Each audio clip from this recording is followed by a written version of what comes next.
Mt Konocti is a prominent peak on the shores of Clear Lake and the second tallest peak in the Clear Lake volcanic field.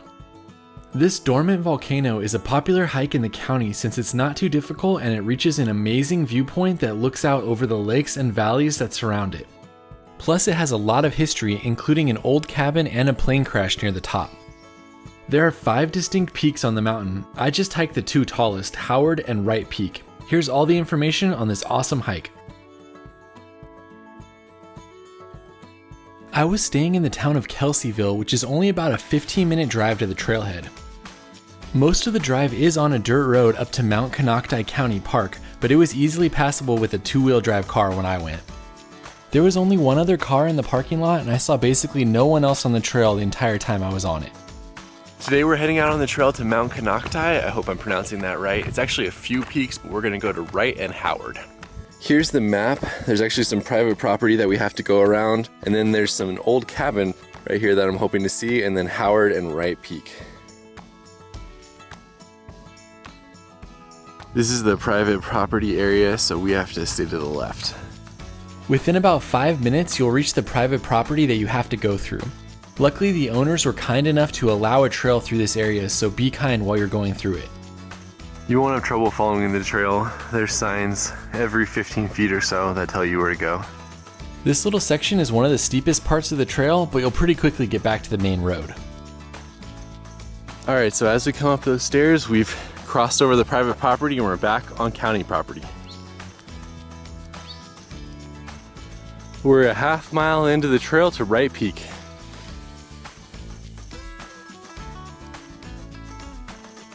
Right at the half-mile mark, there's a bench with just a teeny view of the lake. I'm not gonna lie, the beginning of this trail is pretty boring. It's basically just a wide dirt road that you're walking. It gets way better towards the end though. We're still walking on the road, but we got a beautiful shaded section here. We found another bench.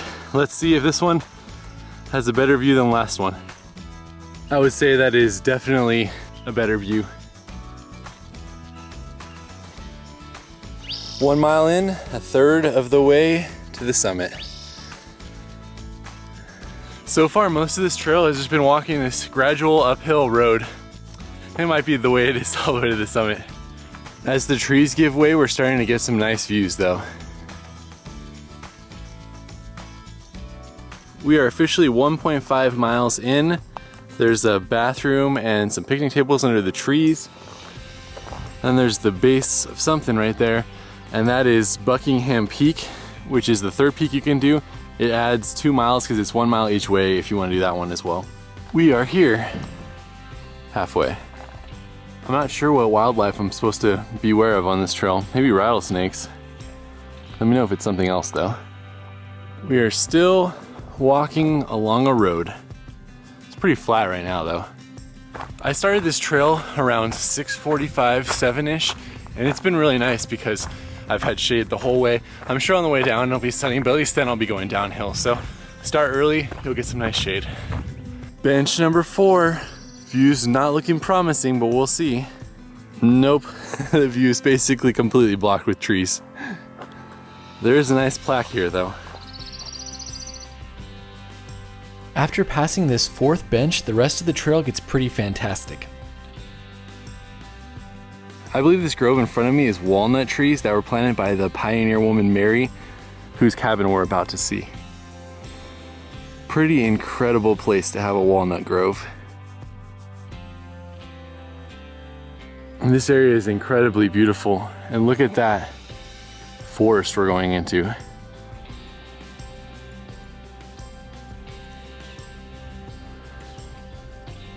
Shout out to All Trails for telling me that these are called mall oaks, apparently because their branches were used to create axes.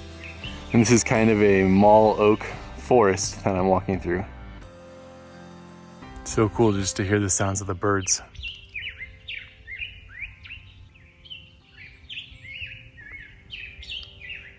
I just realized I might have walked past the spur to take me down to the cabin. This kind of looks like the spur trail right here, so. This is a pretty crazy wooded area. It feels like Lord of the Rings or something. I may have spoke too soon. This may be the walnut orchard right here. Not sure. Hopefully that plaque will tell me. I believe that this is the grove that Mary Downen, the pioneer woman, planted, but let me know if that's incorrect in the comments. So there's a picnic area right here, and there's some benches, and then that is the remains of the cabin.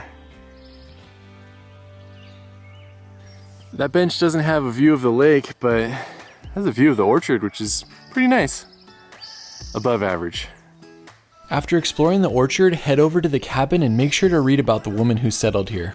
Her story is pretty amazing. There's the remains of Mary's cabin. You can't go in because it's surrounded by fence and it doesn't look very safe anyway, but pretty cool to see on the hike from the early 1900s. Mary lived here all by herself, and supposedly every day she would flash a mirror down towards Lakeport to let her family know that she was okay.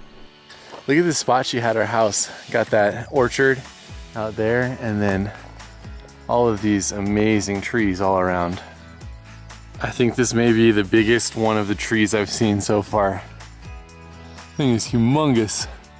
Saying goodbye to Mary's cabin, and we are heading up towards the peak. I think this may be the official trail. I may have came in on an unofficial trail. Mary sounds like a pretty amazing woman from everything I read. I'm gonna leave some more information about her in the description. We made it back to the main road. Another bathroom and another super cool oak tree. We're finally starting to make it towards the first summit. Two things to note about this trail. One, I've been by myself the entire time. Haven't seen any other people. Two, when I went to Mary's area, there was a decent amount of mosquitoes. Haven't really had that on the rest of the trail, but down there was some. It looks like that's the first peak, Howard Peak, right in front of us. We've officially left the shade. We're out in the sun for the rest of the hike, but look at that. Pretty impressive. That's the first view of our second summit for today, Wright Mountain with that fire lookout up there. As I made my way to the two peaks, I just took a minute to soak in the amazing landscape out in front of me. That's a pretty strong bench. I'd say top 3 of this hike. We've reached the split. That's the way to Howard. We're going that way first.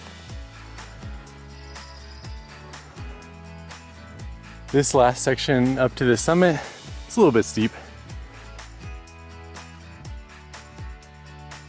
This loose rock is also going to be crazy slippery going down.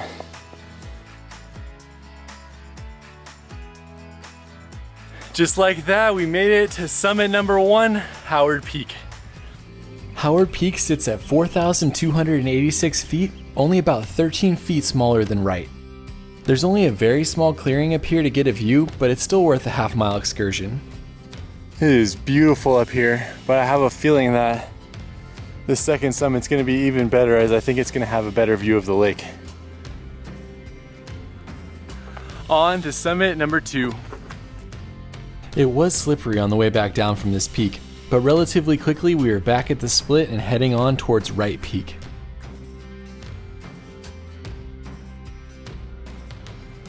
One last little push, and there's the summit. There's a sign right there that talks about a plane crash, and then here's the actual pieces of the plane right here. The remnants of the plane are from a crash that happened in the 1970s, which unfortunately claimed the life of the couple that was flying home to Santa Rosa. It's pretty crazy to still see it here along the trail.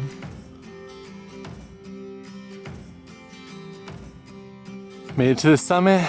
Bummer, I was hoping that we were going to be able to go up there, but it's totally locked. Here's a map of all the mountains you can see up here. Mount St. Helena. It's a big one out there. There's the tail of some type of snake down there. So watch out for snakes.